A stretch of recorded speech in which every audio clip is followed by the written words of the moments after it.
Salam, selamat berjumpa kembali di kegiatan kita yang kita sebut pena, pesan bermakna. Hari ini kita di tengah-tengah lumpur, tapi kering, lumpur lapindo. Di tengah situasi yang sangat gersang dan kering. Dulu ini adalah sebuah pedesaan yang sangat luar biasa padat penduduk. Di daerah Porong, Sidoarjo ini dulu sangat padat sekali. Beberapa desa ada di tengah-tengah lumpur ini, tetapi sekarang tinggal menjadi sebuah padang belantara atau padang lumpur yang cukup luas. Ini dulu sebelum ada lumpur ini masih agak ke bawah, tapi begitu ada lumpur ini menjadi naik. Posisinya lebih tinggi sekarang. Dan di tengah-tengah di tempat ini penduduk juga padat. Karena di tempat ini adalah banyak desa. Namun setelah tahun 2006 bulan Mei terjadinya lumpur, letusan lumpur dari semburan lumpur dari dalam tanah, maka tempat ini menjadi gersang. Dulu bagaimana? Saya juga berada di tengah-tengah masyarakat di daerah ini. Kami saling menolong di antara masyarakat yang ada. Korban yang ada kami tolong bersama-sama, kami umat Tuhan menolong mereka bersama-sama. Namun hari ini menjadikan kita sebuah sejarah yang cukup panjang. 2006 hingga sekarang 14 tahun berjalan, sejarah yang cukup panjang, dan ini sempat mendunia kejadian lumpur lapindo, kejadian yang sangat cukup mengagetkan di daerah sebuah tempat di daerah kecamatan di daerah Sidoarjo.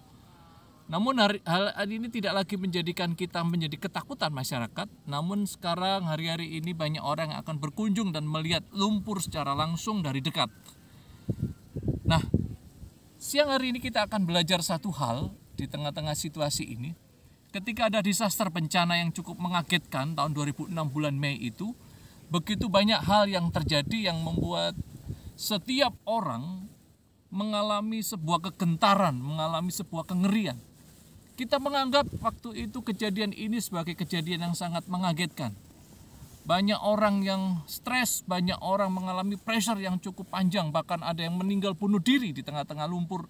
Mereka lompat karena mereka menjadi mereka korban sehingga mereka tidak sanggup menghadapi kenyataan hidup. Namun berjalan dengan waktu masyarakat bisa beradaptasi. Kenyataannya adalah lumpur ini tetap ada, tetapi hidup harus terus berjalan. Hidup tidak berhenti. Nah, hari ini tahun 2020 kita berada, hari ini ada sebuah pandemi yaitu corona atau COVID yang sedang melanda seluruh dunia. Di beberapa negara di Eropa sudah mengalami resesi. Di beberapa daerah juga mengalami kegoncangan. Ya, perekonomian mengalami kegoncangan. Banyak hal yang sedang terjadi. Biarlah hal itu terjadi, COVID ini ada, kita tidak tahu, kalaupun bertanya kapan akan selesai, tidak akan pernah tahu kapan akan selesai. Hanya Tuhan yang tahu kapan itu akan selesai. Tetapi sebagai manusia, sebagai orang yang harus eksis hidup, kita harus hadapi ini semua. Dalam firman Tuhan diajarkan begini dalam Ulangan 8, saya akan bacakan, segenap perintah, Ulangan 8 ayat pertama, segenap perintah yang kusampaikan kepadamu pada hari ini, haruslah kamu lakukan dengan setia. Saya yakin dan percaya kejadian lumpur atau kejadian COVID yang hari ini melanda, ada sebuah perencanaan Tuhan yang besar. Bukan berarti Tuhan tidak tahu. Tuhan tahu setiap kejadian di bumi. Dikatakan segenap perintah yang kusampaikan kepadamu pada hari ini haruslah kamu lakukan dengan setia supaya kamu hidup dan bertambah banyak. Saya yakin dan percaya ada sebuah rencana Tuhan yang besar. Ada sebuah firman yang besar yang Tuhan berikan kepada manusia. Supaya manusia itu mengalami sebuah perubahan hidup. Dan saya lanjutkan, dan bertambah banyak, dan kamu memasuki serta menduduki negeri yang dijanjikan Tuhan dengan sumpah kepada nenek moyangmu. Ada rencana Tuhan di balik sebuah kejadian, di balik sebuah bencana. Ada maksud Tuhan. Ayat kedua saya bacakan, ingatlah kepada seluruh perjalanan yang kulakukan atas kehendak Tuhan.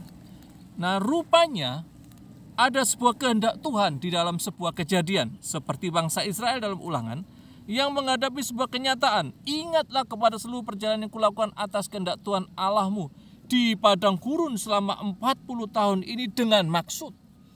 Nah, saya yakin dan percaya ketika COVID ini melanda seluruh dunia, Tuhan punya maksud. Rencana Tuhan itu ada di tengah-tengah situasi ini. Rencana Tuhan itu boleh berjalan hari ini. Tuhan punya maksud. Nah, pada saat itu 40 tahun ketika bangsa Israel berjalan di padang pasir untuk mencapai tanah perjanjian, Tuhan punya maksud. Maksud yang pertama adalah merendahkan hatimu. Sesombong, sehebat apapun manusia, hari ini menghadapi kenyataan dengan virus yang ukuran mikro kita bisa kalah.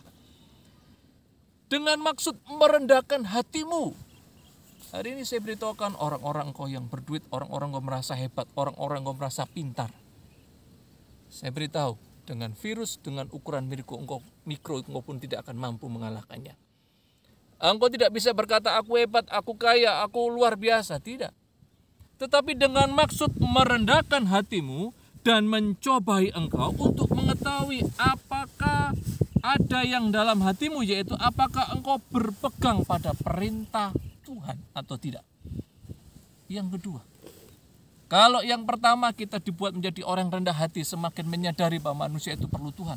Yang kedua, supaya Tuhan pengen tahu apakah betul di tengah situasi COVID ini kita tetap mengandalkan Tuhan, atau kita berada dalam sebuah ketakutan yang kita hadapi.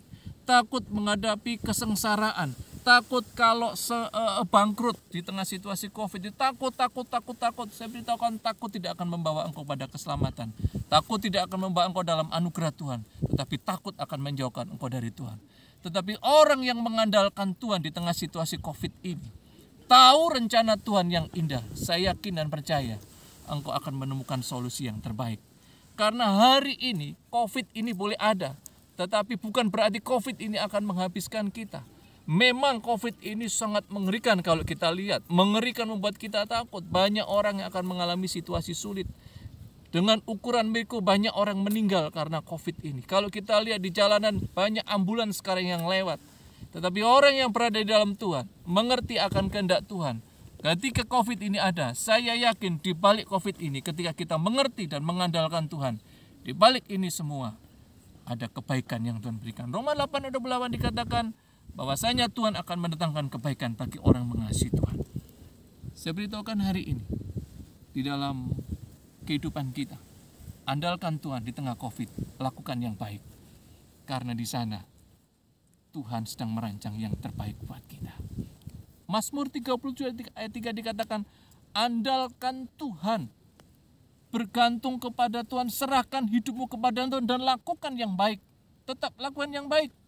Social distancing, pakai masker, cuci tangan, ini adalah cara untuk kita melakukan yang baik di dalam Mazmur 37 ayat 3. Serahkan hidupmu, berserah kepada Tuhan. Saya yakin percaya, COVID boleh ada, virus boleh datang, tetapi kehendak Tuhan yang baik buat orang mengandalkan Tuhan itu akan selalu ada.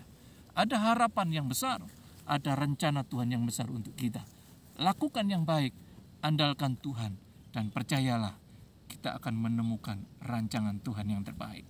Luar biasa. Saya yakin dan percaya setiap kita yang mendengar berita ini, yang mendengar firman Tuhan siang hari ini, kita akan diberkati. Salam pena, Tuhan Yesus memberkati.